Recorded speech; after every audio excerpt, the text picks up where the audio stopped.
রান্না করব কাতলা মাছের ঝাল। কাতলা মাছগুলো নুন হলুদ লেবুর রস মাখিয়ে রেখে লাল করে ভেজে তুলে নিয়েছি। তেলে দিয়ে দিয়েছি শুকনো লঙ্কা আর জিরে।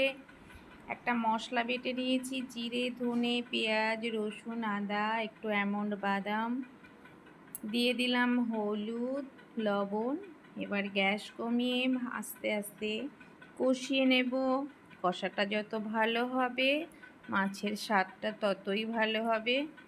যখন তেল ছাড়বে দিয়ে দেব গরম জল। ঝোলটা ফুটে উঠলে ভেজে রাখা মাছগুলো দিয়ে দেব।